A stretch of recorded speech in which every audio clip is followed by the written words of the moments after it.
de Minas, baseada aí no meu, né, no meu know-how sobre políticas econômicas, sobre administração pública, sobre como a gente pode usar o poder público a favor do público, né, que somos nós.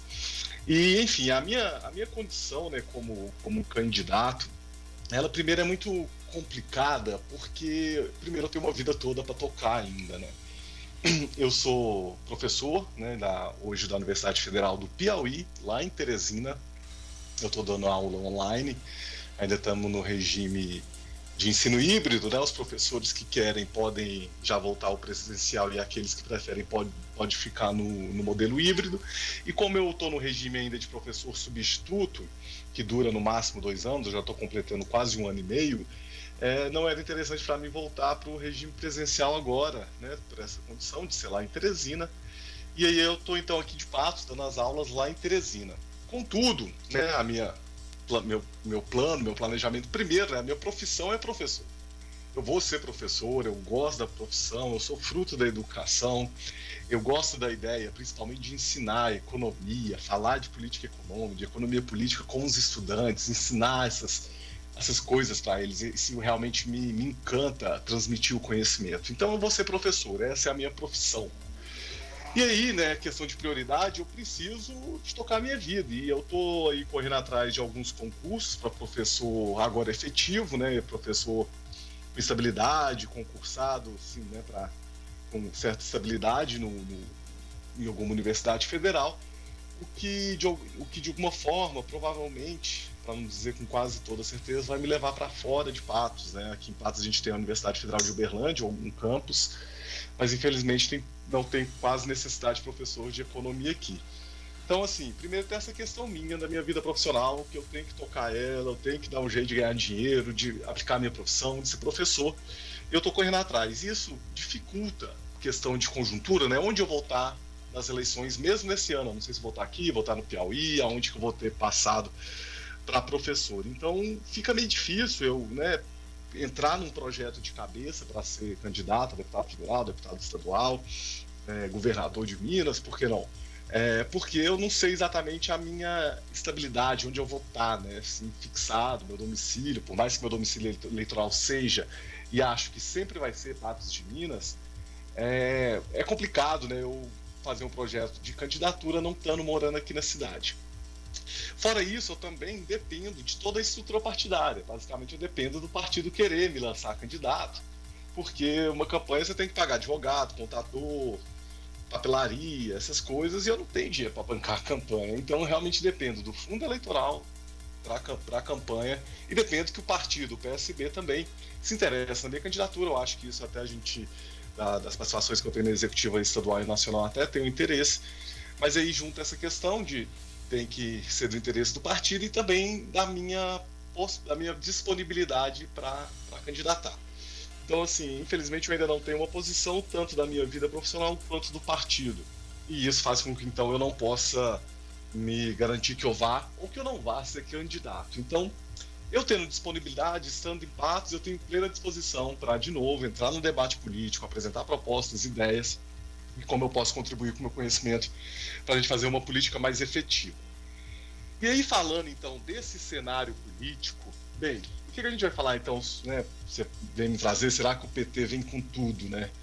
Bem, o ex-presidente Lula, né, em todas as pesquisas oficiais feitas por institutos sérios de pesquisa, registrado, que tem estatísticos em seus quadros, que tem método, que registra um método junto à Justiça Eleitoral, todas essas pesquisas vêm apontando aí para o favoritismo do ex-presidente Lula, seja né, depende, varia de pesquisa para pesquisa, mas tem aí uma vantagem boa para o ex-presidente Lula, uma vantagem que nenhum candidato teve antes das eleições. Então, assim, a gente está no período ainda, né, agora não tão mais longo, 6 meses das eleições, e ali 14% a mais de votos à frente do segundo colocado, que é o atual presidente o Bolsonaro.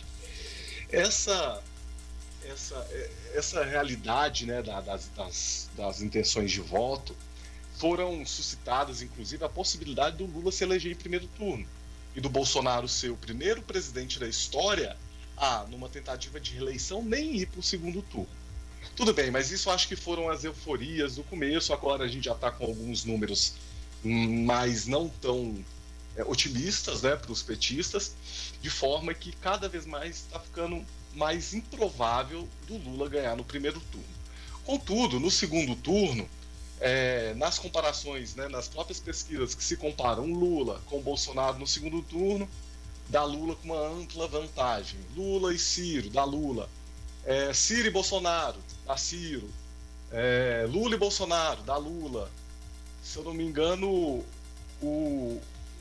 acho que são esses dois que vencem o Bolsonaro. O Sérgio Moro perde para o Bolsonaro no segundo turno. Acho que o Dória empata ou perde para o Bolsonaro no segundo turno. E, enfim, né? E aí um candidato à presidência com tantas intenções de votos a 6 meses das eleições, sendo ele um vice-presidente da República que saiu do mandato com 80% de aprovação, sendo ele de um partido, ou quase dono de um partido, que é a segunda maior bancada de congressistas na Câmara dos Deputados e está ali entre as 5 maiores do Senado. Então é um partido com uma estrutura muito grande, que tem diretórios em quase todos os municípios do Brasil, que tem direções estaduais, municipais, a própria direção estadual muito bem coordenada após anos e anos e anos de partido, né? Foi em 90, quase 30 anos aí de partido, 30 anos de partido.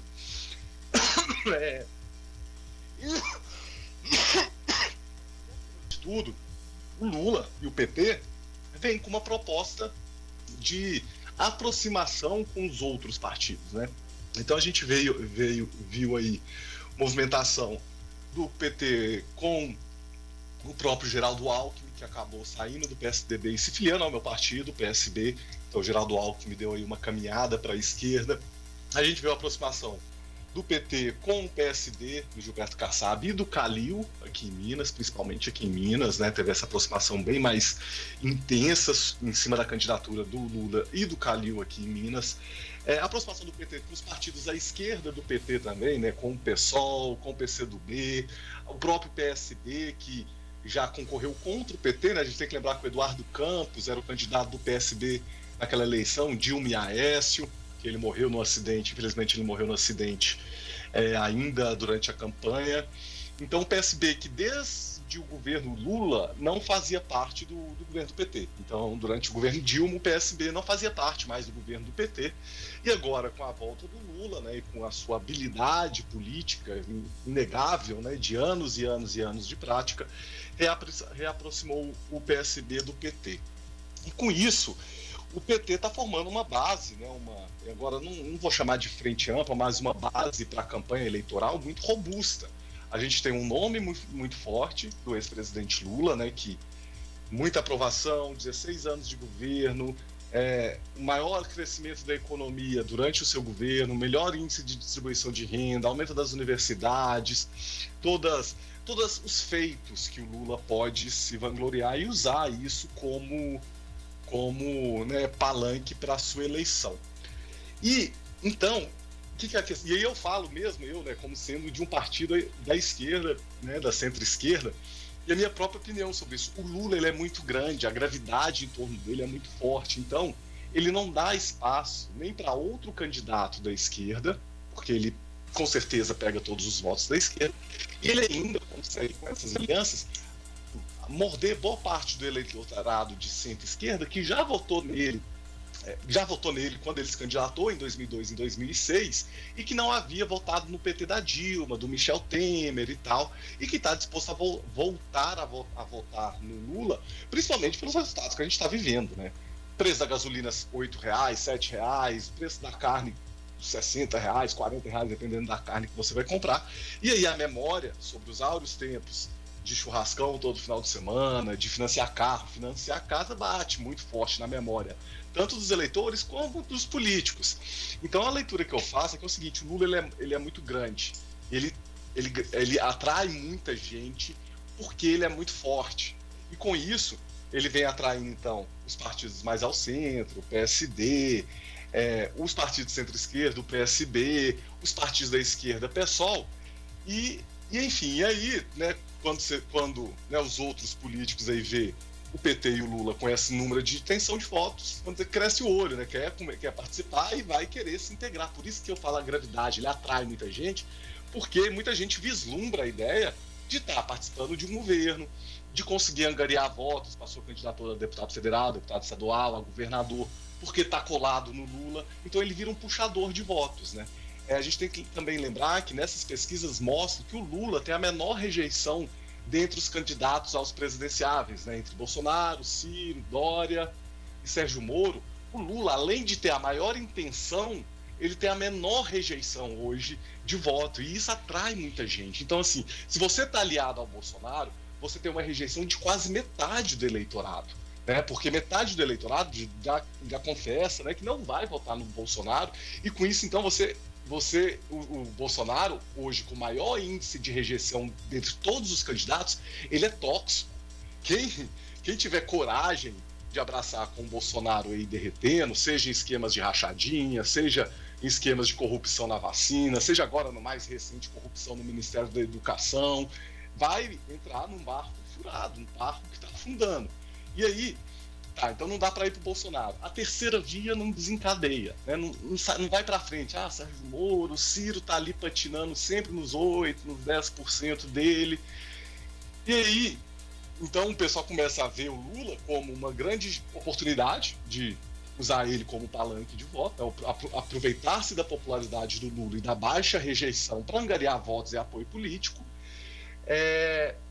E o Lula tem habilidade política para atrair essa turma. Então seria a fome com a vontade de comer. As pessoas, né, os políticos aí, os candidatos, procurando alguém para fortalecer a sua base eleitoral, e o Lula e o PT com um histórico já desde os governos Lula de muita negociação, de muita aproximação com os outros partidos, atraindo esse pessoal. Então, assim, o que eu vejo que está acontecendo muito é exatamente isso, né? Muitos candidatos, percebendo a força que as pesquisas mostram para o ex-presidente Lula, estão se aproximando do Lula, e o Lula, sabendo que precisa de base no Congresso, precisa de governadores, prefeitos, de deputados federais para governar, tem também feito concessões a esses partidos, a esses políticos, dando a eles espaço, que é o caso, por exemplo, da candidatura do Marcelo Freixo lá no Rio de Janeiro, pelo PSB, a candidatura de Pernambuco, que o PSB também, o PT abriu mão para o PSB ser o candidato. Aqui em Minas, o PT provavelmente não deve lançar candidato ao governo do estado para apoiar o PSD do Kassab, do Calil, para governador, esperando se esse apoio vem no primeiro turno ou em um eventual segundo turno. A articulação em torno da saída do Alckmin do PSDB e também da saída do Alckmin para não concorrer ao governo do estado de São Paulo e abrindo espaço para o Haddad, para o Fernando Haddad, que foi prefeito de São Paulo, que está líder das pesquisas lá no estado de São Paulo, para compor talvez uma chapa com o Márcio França, do PSB. Então, o PT ele tem um histórico de saber governar, né? E aí eu deixo aqui também minhas críticas, que por muitas vezes esse saber governar do PT foi fazer aliança com Michel Temer, foi fazer aliança com Valdemar da Costa Neto, que hoje está aí apoiando o Bolsonaro, foi fazer aliança com Ciro Nogueira, que hoje está apoiando o Bolsonaro. Então, assim, essa habilidade do PT, vista por alguns, inclusive da esquerda, é meio questionada, do tipo, então de novo o PT, teoricamente um partido de esquerda, vai se aproximar e se aliar com partidos do dito centrão, né, ou parte do centrão. Então, assim, o que é uma habilidade do ponto de vista prático da política real é também criticável do ponto de vista de você estar abrindo mão, né, de um posicionamento mais forte, ideológico, à esquerda, para abrir concessões a partidos que votaram a favor do impeachment da Dilma, para candidatos, para políticos que votaram a favor do golpe contra a presidente Dilma Rousseff. Então, assim, o PT ele tem anos de história política, o Lula tem anos de história política, passou por todo esse período aí que, né, teve a Lava Jato, foi preso, teve a Vaza Jato, teve a um invalidamento de todo o processo. O Lula é um homem livre, não tem nenhuma prova contra ele, né, não tem nenhuma prova sobre algum tipo de benefício que ele tenha tido. O processo do triplex foi cancelado, do sítio, enfim. E agora ele volta, talvez em uma comparação com o Getúlio Vargas, que após o golpe de 1930, né, o golpe do Estado Novo, ele ficou 15 anos no governo, até 45. Em 45 ele faz eleições, sai do governo e ele volta em 55. Parece que o Lula está seguindo aí os caminhos do Getúlio Vargas depois de 16 anos. 8 como presidente e 8 como influencer do PT, né, para assim dizer, para não dizer de fato governante, porque era a Dilma. Então, depois de 16 anos de governo petista, vão ficar aí 4 anos do governo Bolsonaro, 2 anos do governo Temer, 8 anos e deve voltar, se essas intenções de voto se confirmarem e se mantiverem até as eleições, voltar, assim como Getúlio Vargas, nos braços do povo, com uma votação recorde. Eu acho que talvez ele só não supere ele mesmo, que foi a sua votação em 2006, quando, se eu não me engano, ele foi eleito com o maior número de votos que um presidente da República já recebeu. Então, assim, o PT é um partido forte, bem estruturado, grandes nomes, né, nos cenários estaduais, federais, deputados, estrutura partidária muito forte. O Lula é um político articulado, histórico e um nome mais conhecido da política brasileira, né? Queira sim, queira não, o Lula ele é assunto. Seja porque o amam, sejam porque o odeiam, o Lula é o maior persona política do século do Brasil, sabe? Seja internamente, pelos seus 2 mandatos, pelos seus 16 anos do governo do PT, o partido que mais permaneceu no governo ao longo da história do Brasil, seja internacionalmente. O Lula ele ostenta um título de ser o ser humano mais votado na face da Terra. Explico. A China e a Índia, que são mais populosos que o Brasil, a votação não é direta para presidente, né? É via Congresso, via os seus deputados lá, o sistema deles. Os Estados Unidos não é voto obrigatório, então pouca gente vota. Então, no Brasil, por ser voto obrigatório, por sermos aí a quinta ou sexta economia em população, né, em país populoso, e também por Lula ter tido em 2006 70 e tantos % dos votos, ele é o ser humano mais votado, que recebeu mais votos na face da Terra. E isso pesa. Então, muita gente já apertou o 13 e muita gente está com vontade de apertar o 13 de novo. Então, eu vejo isso, né? Assim, os atores políticos estão percebendo a força do Lula, do PT, e o PT está aproveitando e tem habilidade para isso, para se aproveitar desse pessoal que está chegando, sabe? Desse pessoal que já esteve em outros partidos, né? Já foi de partidos que nunca foram aliados do PT e agora estão migrando.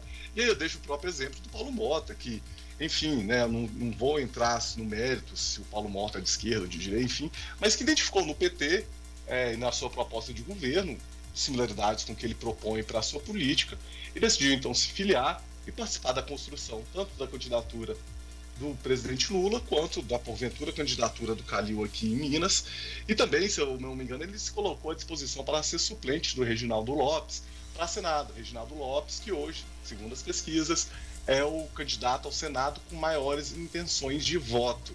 E aí é bom a gente destacar que o suplente recebe salário igual ao do senador, só que meio que não precisa trabalhar. Então, assim, é um cargo até interessante. Então, assim, o Paulo Motta, né, vice-prefeito, o Zé Eustáquio também, eu vi umas fotos, parece que estavam lá. Então, assim, são políticos já de longa data que percebem a força que o PT tem, sabem da capacidade que o PT tem de governar. A gente sabe como é que o PT governou durante 16 anos, teve seus casos de corrupção, né, e isso foi escancarado, mas diferente dos governos do Fernando Henrique Cardoso e do Bolsonaro, que tem casos de corrupção e não melhora a qualidade de vida do povo, o PT teve casos de corrupção, mas o fato é que o salário real crescia, o câmbio era baixo, a gente tinha acesso a bens de consumo, tanto duráveis, né, casa, carro, como também uma compra de supermercado mais barata. E isso fortalece muito o PT, fortalece muito, principalmente no cenário com uma alta rejeição do Bolsonaro, uma inflação galopante, e enfim, né, um caso de corrupção atrás do outro surgindo também no Bolsonaro, né? Então acho que muita gente votou no Bolsonaro porque acreditava que ele era contra a corrupção, já desistiu, e enfim, né, e aí agora começa a avaliar sobre quem de fato melhorou a sua vida, porque a gente tem aí resultado de 4 anos do governo Bolsonaro, e a gente tem os resultados também do governo do PT, que não faz muito tempo, então acho que ainda está um pouco presente na memória do eleitorado. 3818-1798, a participação do ouvinte no WhatsApp. Daqui a pouquinho a gente registra, rápido intervalo e a gente volta na sequência. Fique em sintonia. De tudo um pouco volta já. Classificados Tintim, fazendo a diferença e ajudando você a realizar bons negócios. Vender e comprar com toda a segurança, é claro. Só nos Classificados Tintim, que está apto a publicar qualquer tipo de edital. Gente, vou falar pra você, os Classificados Tintim não possuem grupos de WhatsApp e nem Facebook. Não caia nesse golpe, não. Tem muita gente utilizando aí o nome e a referência do Tintim, a credibilidade do Tintim para criar grupos de WhatsApp, de Facebook, para fazer esses anúncios e aplicar golpes. Não caia nisso. Não existe. Apenas o site classificadostintim.com.br. Sabe aquela geladeira, aquela TV, aquela bike, tá ali parada, tá precisando vender sua fazenda, alugar seu apartamento, sua casa, ou vender o seu lote, sua casa, seu apartamento, tá precisando vender, comprar ou tirar, o lugar certo é Classificados Tintim, 2 edições semanais, viu? Às quartas-feiras e aos sábados. Classificados Tintim, fazendo a diferença e ajudando você a realizar bons negócios, estando ao seu lado e ajudando você a ficar cheio da grana. Classificados Tintim. O Laboratório Sagrada Família acaba de inaugurar uma nova unidade para você. Recepção ampla, sala de coleta múltipla, sala de coleta infantil Sagradinha, sala de provas funcionais, área técnica integrada e equipamentos automatizados. Venha conhecer nosso espaço. Rua Agenor Maciel 34, Patos de Minas. Trabalhamos com excelência no atendimento e coleta, segurança no resultado, respeito ao prazo de entrega do exame e preço justo. Laboratório Sagrada Família, um laboratório completo para você.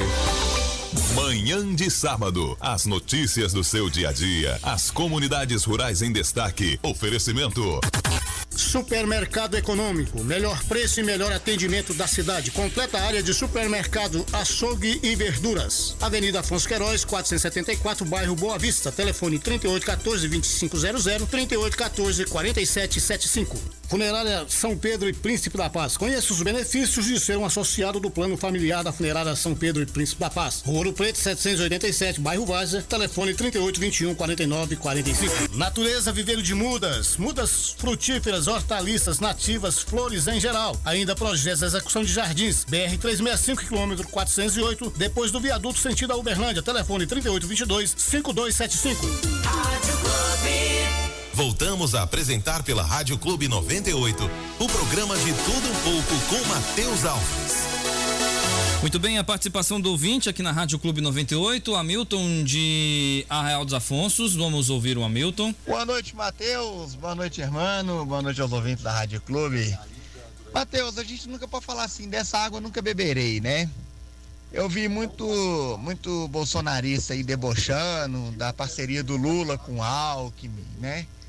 E debocharam, criticaram, zoaram. Mas o que eu vi esse final de semana, o Bolsonaro pronunciando a sua pré-candidatura ao lado de Collor de Mello e Valdemar Costa Neto, eu acho que tem que ser muito louco para apoiar um cara desse, né? Assim, do lado do Bolsonaro, Fernando Collor de Mello. Aí você vai questionar com eles, não, aí eles não têm resposta. Vai pra Cuba, vai pra Venezuela. Aonde que nós chegamos, hein? Que buraco, que poço, hein? E aproveitando aqui, e o nosso ministro da Educação, hein? Que assim, vítima do esquema de corrupção, né? Que foi o laranja da situação. E o que me assusta aí é ver bolsonarista falar que ele fez porque ele quis fazer. Ele não foi instruído, não, né? E não tem ninguém que envolva, não, né? Agora espera ele fugir para os Estados Unidos, né? A única coisa que eles sabem fazer, né? Na hora que o bicho aperta pro lado deles, eles fogem tudo para os Estados Unidos. igual Alan dos Santos, Weintraub, por aí vai. Vamos aguardar para ver o que vai acontecer. Um abraço, boa noite. Matheus, só finalizando minha participação aqui, a gente veio muito falar, eu já vi muito vocês fizerem aí, questão de apoiadores, seguidores, né? O político tem mais seguidor, tem mais apoiador. Se você pegar aí hoje o Bolsonaro nas redes sociais, ele tem milhões de seguidores, o Lula tem milhares, né? O Bolsonaro tem milhões e o Lula tem milhares. Aí você vê, o Lula vai pra rua, não tem ninguém. O Bolsonaro vai pra rua, levava a multidão, que hoje não leva mais. Se você observar, não tem mais nem 30% ali do que eles levavam.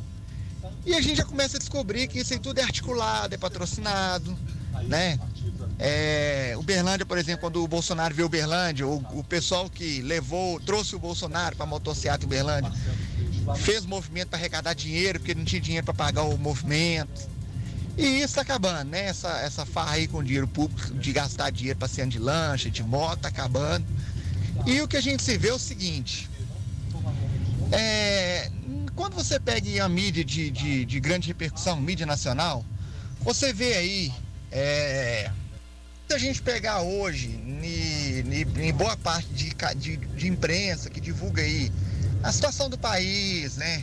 As trapalhadas do nosso presidente, que fala ali pro cercadinho, aí meia dúzia de palavras que ele fala, 7 supera a Dilma, aí faz aquela gracinha, dá aquela risadinha dele pra ver se todo mundo achou graça, né? Que ele é especialista nisso. Aí você vê a imprensa divulgando isso, no geral, a imprensa que não presta, né? Que ela prestava, agora não presta mais. Essa imprensa que na época acabou com o Lula no mensalão, com o Petrolão. Nessa época a imprensa prestava, agora não é que a imprensa vai falar do esquema aí de lavagem de dinheiro no MEC, vai mostrar a foto do Bolsonaro ao lado do Collor. Essa imprensa não presta, essa imprensa é um lixo. E o que acontece? Se você olhar todos os comentários das publicações desses canais de informações, você só vê as pessoas falando que não aguenta mais o Bolsonaro. As pessoas estão passando fome, dificuldade, não vê a hora de chegar o Tu para tirar o Bolsonaro. Onde que esses caras estão achando que vai ganhar? Onde que esses caras estão com a cabeça? Vocês falam que o Lula vai pra rua, não leva ninguém. Não leva mesmo não, gente. O povo não tá com dinheiro para poder gastar, para sair e falar assim, o Lula vai vir aqui em Patos, nós vamos colocar gasolina no carro e passear. Não vai. Agora, se você falar que o Bolsonaro vir aqui, alguém vai patrocinar. Alguém vai bancar para poder sair, dar rolezinho, passear, falar que tem apoio. Porque ninguém vai de graça. Na situação que nós estamos vivendo hoje, então acho que já pode começar a prestar atenção aí nesses movimentos aí que vocês estão falando, que o Bolsonaro tem mais apoiadores, tem mais seguidores. Lembrando-se que eles são especialistas em milícia digital.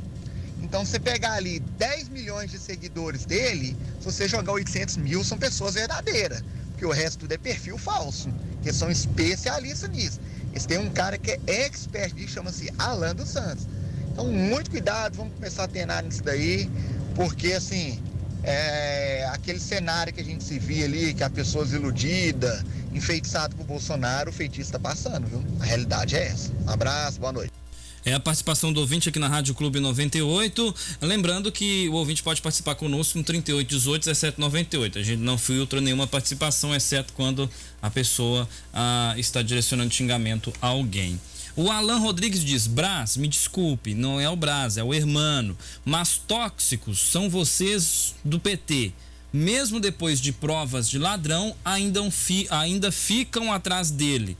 Pelo amor de Deus, não compare o ladrão ao Getúlio, tá dizendo o Alan Rodrigues. É uma situação muito delicada, porque coloca em jogo a candidatura à presidência da República por parte do juiz Sérgio Moro, coloca em jogo o peso da... me fugiu agora a palavra, senhor. Ai, meu Deus do céu, eu falei isso esses dias atrás aqui no programa de Tudo Um Pouco. A partir do momento que o ex-juiz Sérgio Moro ele se candidata a presidente da República, existe um peso muito grande no papel que um juiz desempenha frente a qualquer julgamento, que é o mesmo que a imprensa faz quando tem que divulgar ou quando tem que passar qualquer informação para o ouvinte, porque o papel da imprensa não é formar, é claro, programas de opinião, tudo bem. no mais, jornais, enfim, não tem um papel de colocar uma opinião dentro da cabeça da pessoa, mas tem um papel de trazer a informação, de levar a informação para a pessoa que está ouvindo, para a pessoa que está assistindo, enfim. E aí é o seguinte, o juiz Sérgio Moro, ao se candidatar, ser pré-candidato à presidência da República, ele tira o peso da imparcialidade dos julgamentos que ele fez com o ex-presidente Lula. E aí cabe cada um fazer a sua interpretação. Me admira muito a Rádio Clube abrir os microfones da rádio para um cara falar um monte de asneira. Quem está participando é o Adair Nazário. Odair, a gente tem na segunda-feira a participação do Hermano, que é um pensamento mais alinhado à esquerda de fato. A gente tem na terça-feira a participação do Zé Luiz, que é um pensamento mais alinhado à direita. A gente tem a participação do professor Zé Humberto, que é a participação mais alinhada ao centro. E às quintas-feiras da Alianda Cibele, que é uma jovem na política. Se tiver alguma sugestão para o programa, a gente está à sua disposição, tá bom? Combinado? Fique à vontade. Mas não é a Rádio Clube que está abrindo o microfone, mas é o horário do Matheus, é o programa do Matheus, que está na Rádio Clube, tá bom? Combinado? Hermano, a sua opinião com relação à participação dos ouvintes. O Hamilton aí sempre participando, cara, obrigado aí. E é isso, Hamilton, eu concordo com você, tá? A mentira tem perna curta, sabe? A mentira funcionou com sua estrutura do gabinete do ódio, uma estrutura profissional, coisa lá da Cambridge Analytica, profissional, um cara lá da engenharia da computação, de dados, que soube muito bem manipular o povo brasileiro a partir de corrente no WhatsApp. Quem aqui não recebeu uma mensagem falando que o filho do Lula tinha uma Ferrari de ouro, ou que o Lula é dono de metade do Mato Grosso? Sabe, coisas que, se de alguma forma fosse verdade, a Polícia Federal, enquanto investigava o Lula na Operação Lava Jato, teria encontrado, e não precisaria do Deltan combinar a sentença com o juiz Sérgio Moro para de alguma forma conseguir condenar o Lula e impedir ele de candidatar na última eleição, sabe? Então, assim, o Matheus falou também sobre a questão da imparcialidade do julgamento do Sérgio Moro. A meu ver, assim, né, desde antes do próprio julgamento, os próprios posicionamentos do Moro eram muito partidários. E, para mim, assim, acabou totalmente a parcialidade quando o Sérgio Moro, que prendeu o Lula antes das eleições, participou do candidato do governo do candidato que estava em segundo, do Bolsonaro. Então, assim, ele prendeu o Lula para o Bolsonaro ganhar e ele participar do governo. Então, assim, ali já não tinha mais nenhuma imparcialidade. Como que um juiz que prendeu um candidato vai participar do outro governo, você vai achar que o julgamento dele foi imparcial? E aí que entra uma coisa muito danada, que eu vou inclusive concordar aí com o ouvinte que não gostou da minha comparação do Lula com Getúlio Vargas, e realmente é uma comparação muito grosseira, até porque o Getúlio Vargas também perseguiu e matou muita gente durante seu governo, durante a sua ditadura do Estado Novo, né? A gente tem que lembrar que o Vargas foi um ditador, com um sistema de repressão oficial do Estado. Teve episódio de prisão da Olga Benário, que ela foi enviada, Prestes, né, a esposa do Carlos Prestes, que foi enviada para morrer nos campos de concentração nazistas. Tinha a aproximação do Vargas com o regime nazista. Então, assim, claro, são líderes que têm as suas diferenças, mas a única proximidade aí, paralelo que eu fiz, foi que, assim como o Vargas, o Lula teve muitos anos de governo, saiu e agora provavelmente deve voltar a ser o presidente do Brasil. Mas eu acho que talvez as semelhanças param por aí. E aí voltando, né, o que é um negócio? A parcialidade do Sérgio Moro foi completamente comprometida quando ele entrou no governo do Bolsonaro, né? E aí depois ele sai do governo do Bolsonaro acusando o governo de corrupção, governo que ele participava. Que, convenhamos, todo mundo sabia quem que era o Bolsonaro antes, né? Pelo menos uma parcela da população sabia. E aí, Hamilton, voltando à questão da mentira. O Bolsonaro é uma mentira. Ele é todo uma mentira. Todo o bolsonarismo foi construído em cima de fake news no WhatsApp. Sabe, essas correntes que o pessoal recebe, falando que o Lula tinha Ferrari de ouro, que o filho dele saiu de zelador de zoológico para dono de metade do Mato Grosso, sabe? Umas coisas impressionantes que estão aí a pleno vapor. E isso é crime, isso é mentira, isso é mentir de forma profissional. Então, se tem uma coisa que o Bolsonaro, e aí eu tenho que reconhecer no Bolsonaro e no bolsonarismo, é a capacidade que esse pessoal teve de contar mentira. Uma mentira atrás da outra e fazer as pessoas acreditarem nessas mentiras, sabe? Manipular as pessoas para que elas acreditem na mentira, para que as pessoas não percebam o preço que a carne está no supermercado, o preço que a energia, que o aluguel tá, que o combustível tá, e continuar olhando no celular achando que é culpa de comunista, sabe? Sendo que nem o PT é comunista, sendo que nunca teve nenhuma ameaça comunista no Brasil, sabe? Então, assim, a capacidade de manipular as pessoas por vídeo, mensagem na internet, foi um dos grandes instrumentos do Bolsonaro e do bolsonarismo. Contudo, eu acredito fielmente que as pessoas aprenderam. O povo brasileiro não vai cair mais em fake news de WhatsApp, sabe? Em montagens grosseiras com a Manuela Dávila insinuando que ela era drogada, que ela acredita na filha dela, sabe? Um pessoal que não tem um mínimo de compostura, sabe? Que segue o que o Bolsonaro fala, que tem que metralhar petista. Como assim? Isso é discurso de ditador, isso é discurso de Hitler, de nazismo, de perseguir seus opositores como se fossem eles a culpa do desastre que é o governo Bolsonaro. Olha o preço da gasolina, sabe? Para de olhar para o WhatsApp e olha para o preço da bomba da gasolina, olha o preço que está ficando no supermercado, olha o tanto de gente que está desempregado graças ao Bolsonaro e à política liberal do Paulo Guedes, sabe? Essa realidade batendo na cara, batendo no bolso do brasileiro é que faz o Bolsonaro ter o maior índice de rejeição, porque ninguém aguenta, não tem mentira que segura isso, não tem profissionalismo em mentira, e isso eles são muito bons, que sustentem um país desmoronando, a esperança do povo desmoronando, as pessoas agora não fazem mais projeto para o futuro, sabe? A grande maioria das pessoas está custando a pagar as contas de casa, agora não tem mais comer em restaurante, fazer um churrasco, aniversário, viagem, sabe? O salário está valendo cada vez menos. A gente vem falando aqui de salário real, de inflação, de câmbio, sabe? Há quanto tempo? Então, assim, e aí não é só quem votou no Bolsonaro, né? Infelizmente está sendo todo mundo prejudicado por causa dessa manipulação que o bolsonarismo fez pelas redes sociais de uma parcela da população e convenceu que um deputado que estava há 28 anos no Congresso, que era do PL naquela época, que já era do Centrão, que nunca fez nada, que tinha os fins na política, que fazia rachadinha, era um bom nome para ser o governante do Brasil, sabe?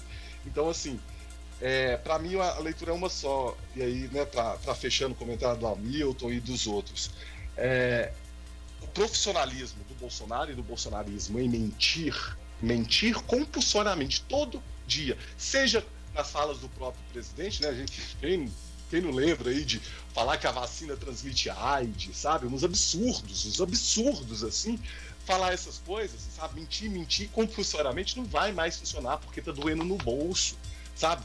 Tá batendo na conta de energia, na conta no posto de gasolina toda vez que você vai pôr ali um combustível no carro, na conta do supermercado. Essa realidade nua e crua, não tem mentira que faça apaziguar. E assim, infelizmente, tem muita gente que ainda cai na mentira e se nega a olhar para a realidade, sabe? Se nega a olhar para um esquema de corrupção atrás do outro, sabe?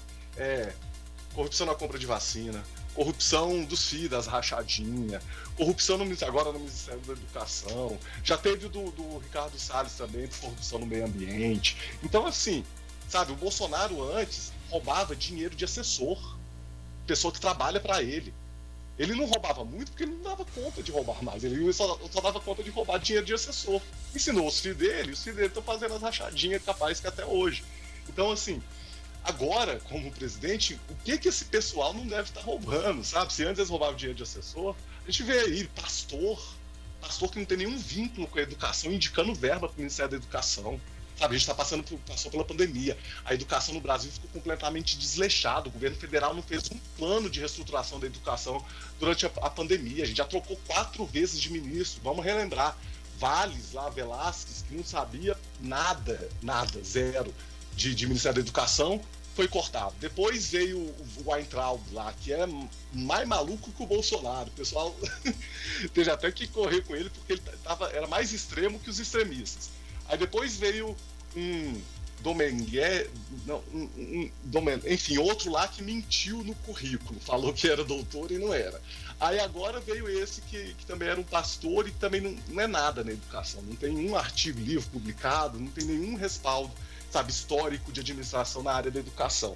Então, em 3 anos e meio de governo, a gente já está indo para o 5º ministro da educação, sabe? O Bolsonaro não faz ideia, e ele não está nem aí para a educação. A educação, a questão para ele deve ser o problema é que a pasta de educação gasta muito, porque o Bolsonaro não está nem aí para a educação brasileira, sabe? E isso repercute no resultado de menos alunos no Enem, menos alunos entrando na faculdade, e aí, de novo, o que eu falo, o fim da esperança. Olha o tanto que há 10 anos atrás as pessoas falam, né, o tanto fazendo faculdade, estudando ensino superior, o tanto de gente estudando ensino superior com esperança e tal. Agora ninguém mais tem. Por que eu vou fazer ensino superior, sabe? Não tem nem emprego. Por que eu vou estudar e me qualificar?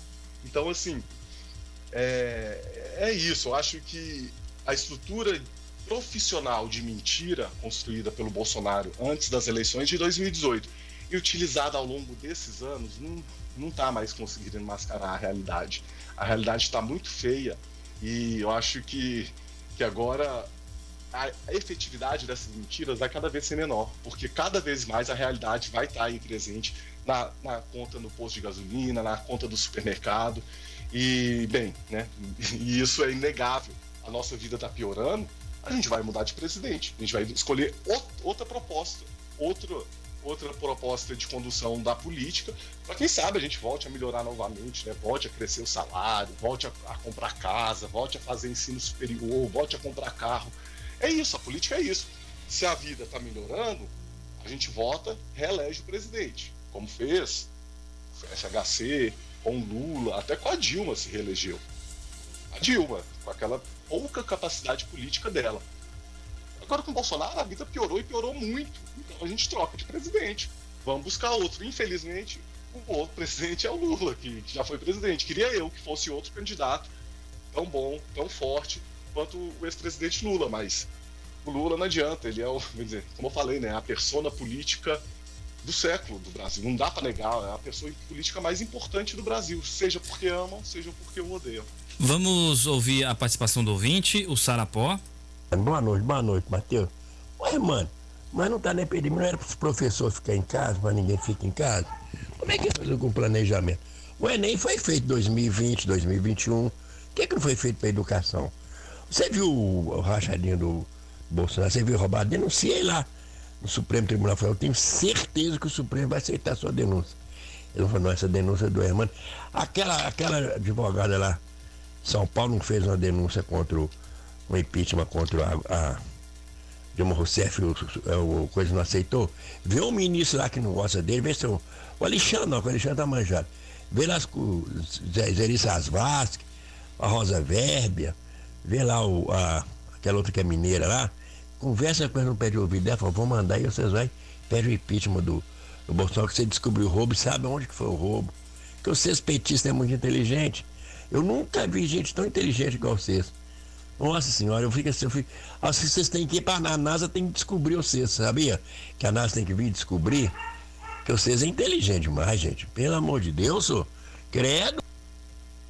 É a participação do ouvinte aqui na Rádio Clube 98, o Alessandro Gatão participando conosco também, perguntando se o José Eustáquio, que também tirou foto com o deputado do PT, Reginaldo Lopes, também se filiou ao PT. Bom, não sei, eu sei que Paulo Mota se colocou à disposição para ser candidato a deputado estadual, e além disso nós temos também aí a disposição do Paulo Mota para ser também, no caso da eleição do Reginaldo Lopes, ser suplente de senador. E é interessante porque a possibilidade de Paulo Mota se tornar senador é muito grande se Reginaldo Lopes aceitar essa suplência por parte do Paulo Mota, porque em um eventual governo Lula eu duvido muito que Reginaldo Lopes não assuma alguma pasta de algum ministério ou de algum cargo de confiança do governo federal. Irmãos, já são 7h18, o seu destaque final. Não, beleza, só para fazer um comentário aí pro Sarapó, né, que também sempre participa. Assim, Sarapó, eu sou professor, né, bicho, assim, meu trabalho é ser professor. Mas tem o pessoal lá do Ministério Público, porque é quem processa as pessoas, sabe? Se você fizer alguma coisa errada, quem vai te processar é o Ministério Público, não é o irmão, não é meu trabalho.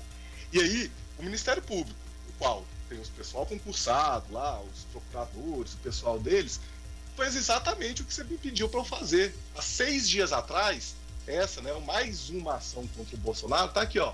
Ministério Público Federal, quem tem o trabalho e a responsabilidade de apresentar as denúncias contra as pessoas, propõe ação de improbidade, que é roubar,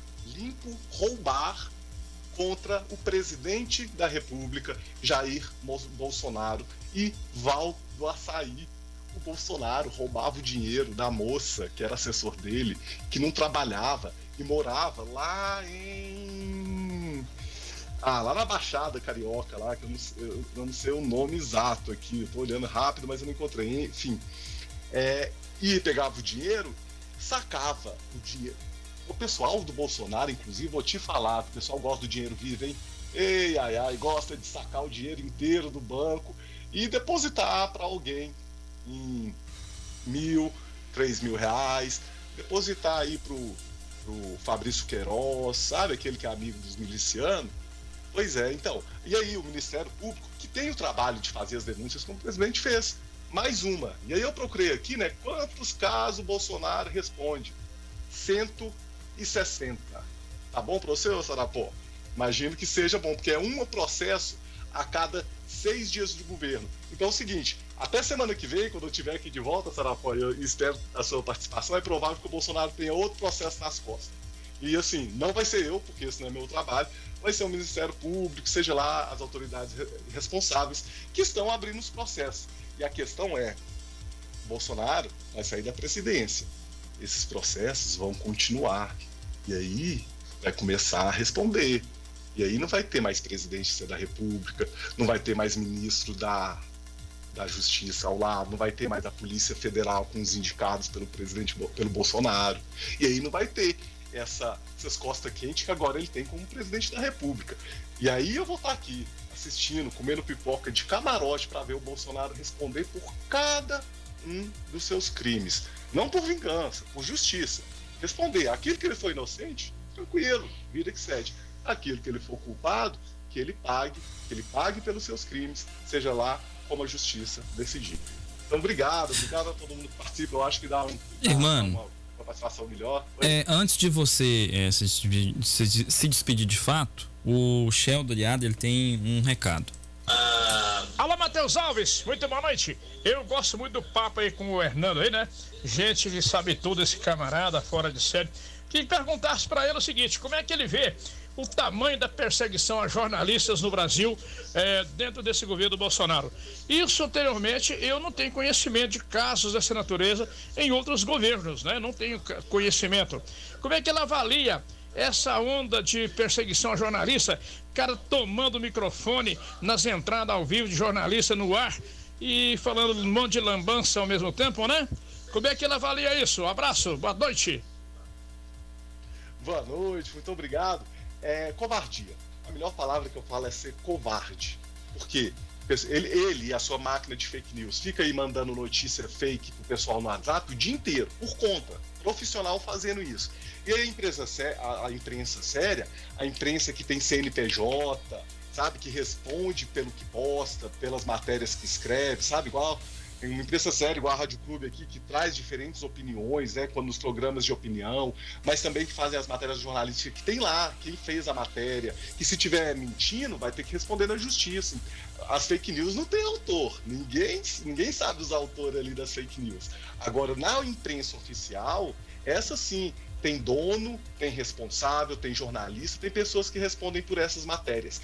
E aí é covardia porque é estratégia. O Bolsonaro trabalha com a mentira.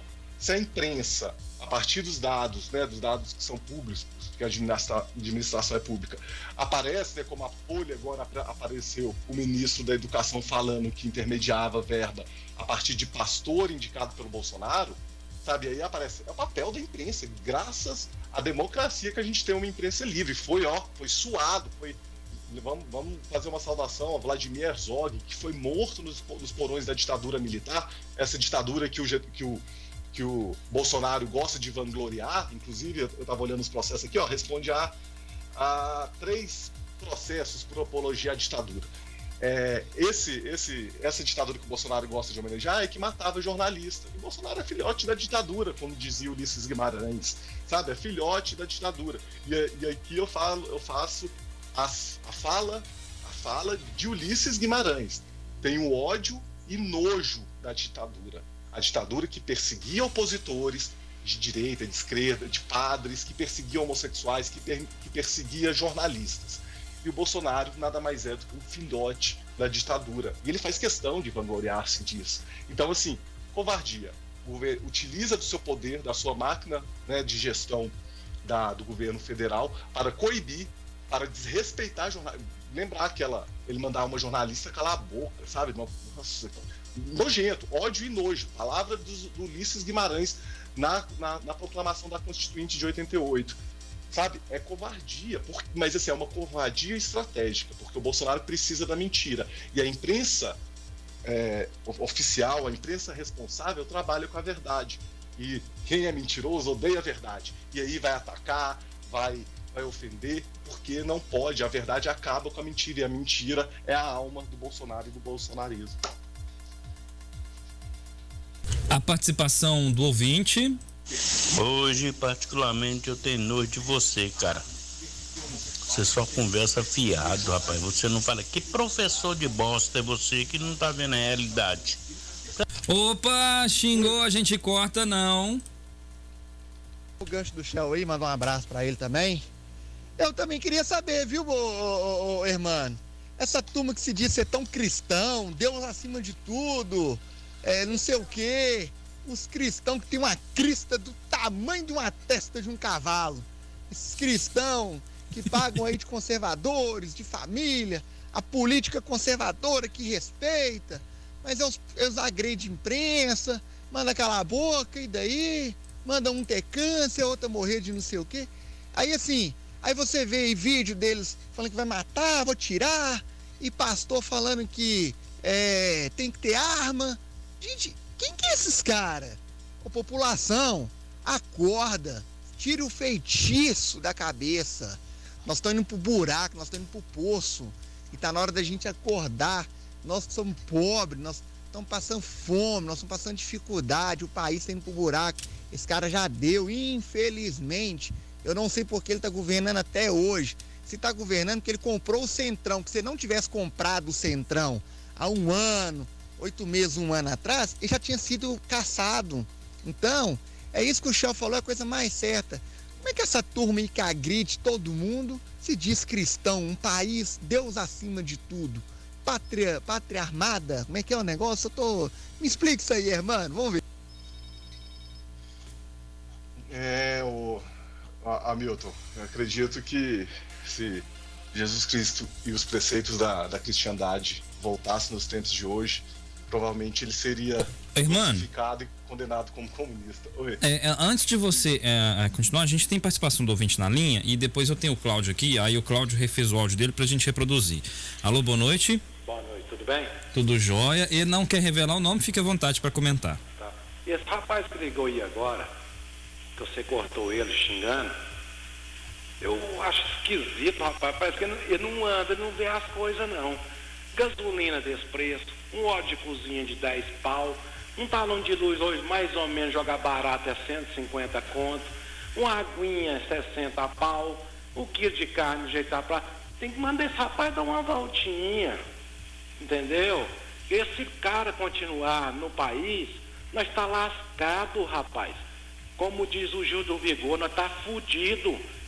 Olha, esse cara não xinga, só não xinga, não. Pode comentar à vontade, mas... Se você continuar aí, nós tá fudido. Manda ele no supermercado, dá uma volta no supermercado, vê os preços do supermercado que o pobre tá passando. Tem muita gente passando fome. Como que pode falar um trem desse? Tchau, obrigado. Abraço, boa noite.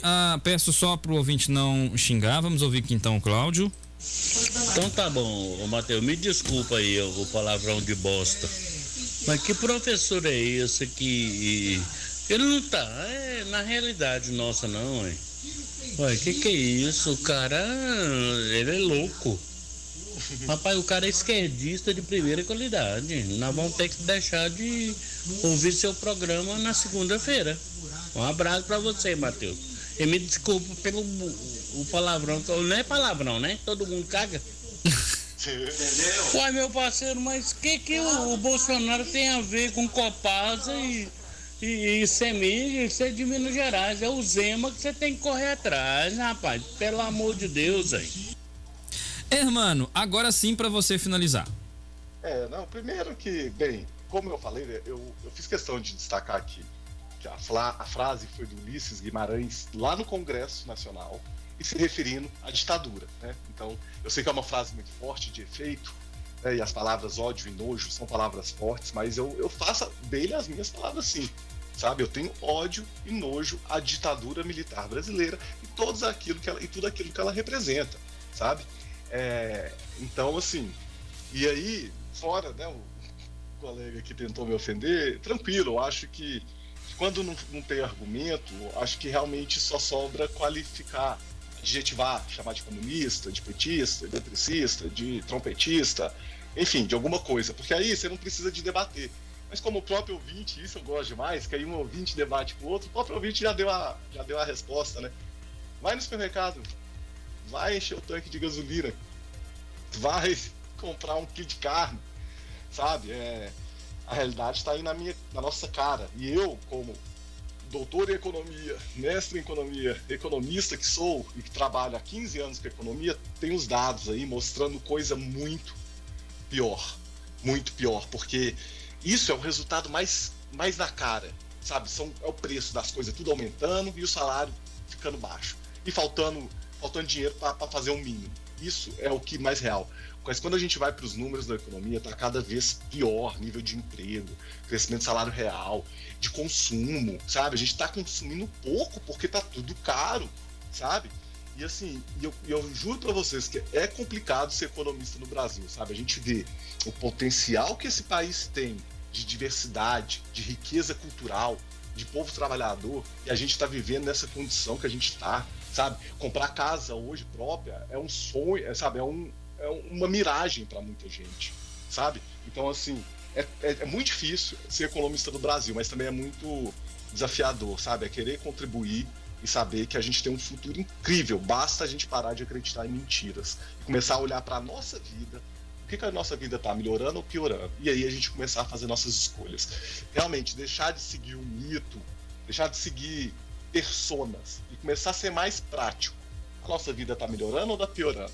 Se ela estiver melhorando, a gente tem que continuar escolhendo os mesmos políticos. Se ela estiver piorando, é importante que a gente mude, né? Infelizmente, a opção que a gente tem que mudar é voltar para o governo petista, que tem seus problemas, teve aí seus casos de corrupção, mas também teve bons resultados no crescimento da economia, na distribuição de renda, no acesso à educação, na expansão da saúde, com o SAMU, que também é do governo Lula. Então, assim, é difícil, né? Outro dia eu vi lá um meme falando, o cara que fala que o PT roubou mais 3 é igual um cara que rouba seu carro e oferece uma carona.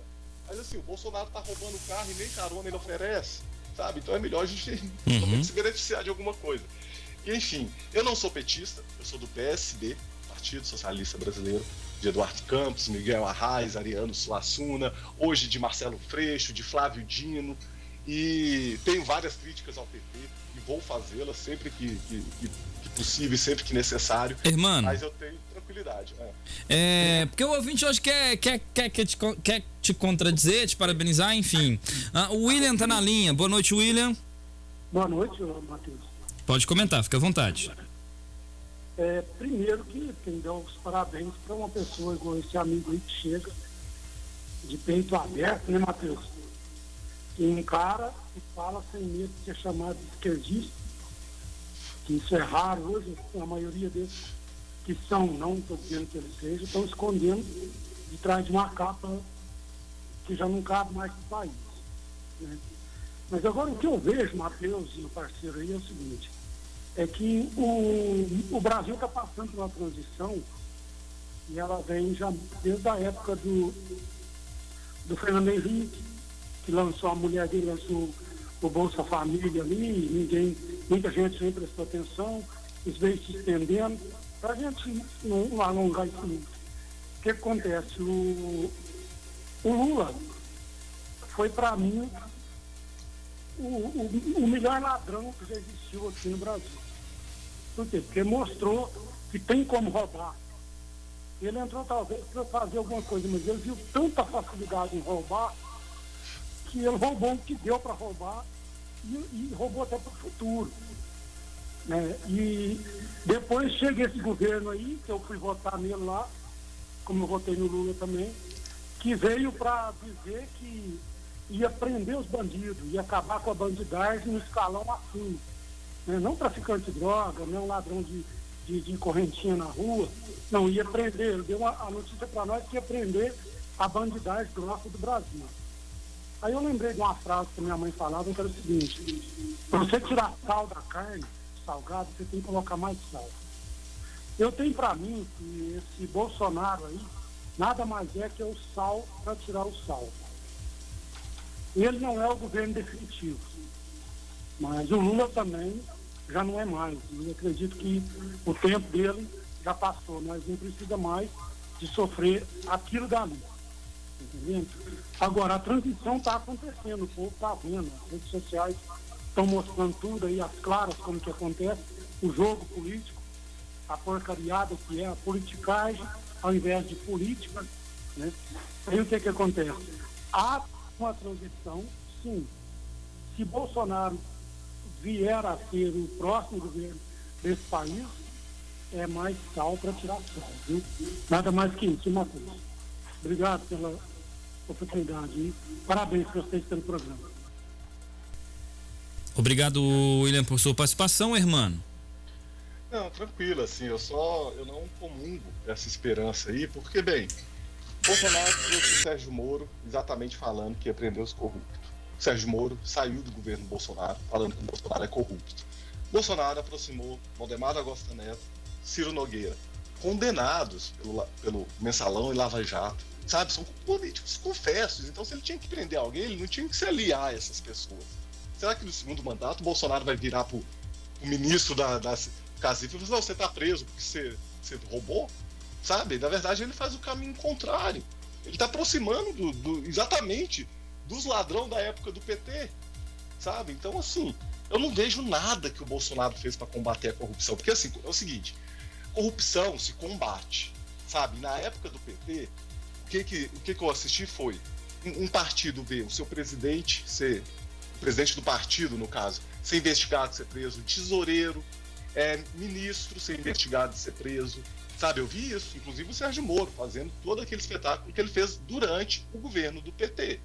Agora, no Bolsonaro, se o pessoal investiga o Bolsonaro, ele troca o delegado da Polícia Federal. Se vai apresentar uma denúncia, ele troca o procurador, ele troca o juiz.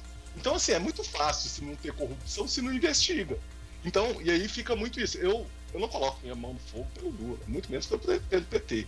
Mas o pessoal da justiça não conseguiu provar, pelo menos o Lula, a persona do Lula, de que ele roubou. Onde está as mansões dele, então? Onde está o dinheiro dele? Cadê a Ferrari de ouro dele, que nunca achou? A fazenda no Mato Grosso?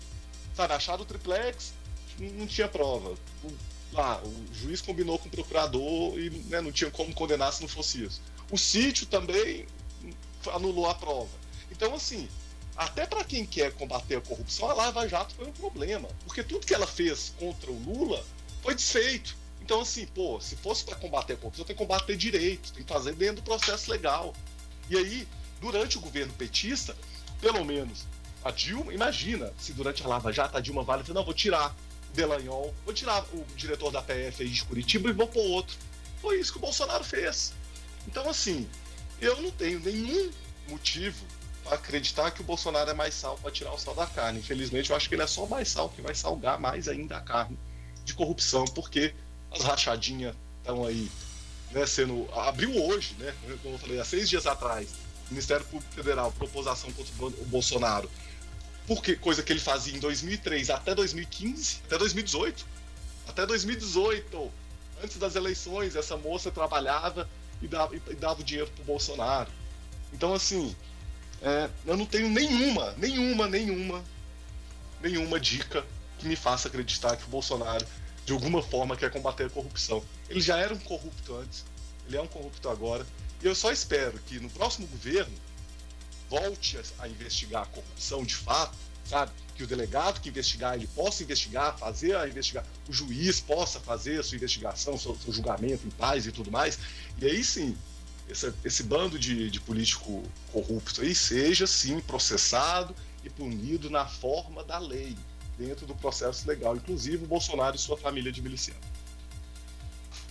É isso, então, a participação de Hermano Caixeta aqui na Rádio Clube 98 no Em Pauta. Eu tenho muitas participações para registrar, mas eu tenho outros quadros também com a participação de outros convidados aqui na Rádio Clube 98. Hermano, você volta na próxima segunda-feira. Então, beleza. Matheus, obrigado ao ouvir. Semana que vem tem mais e, como eu falei, capaz que até semana que vem o Bolsonaro deve ter outro processo nas costas. Abraço. Tchau, tchau. Não saia daí. De tudo um pouco com Matheus Alves, volta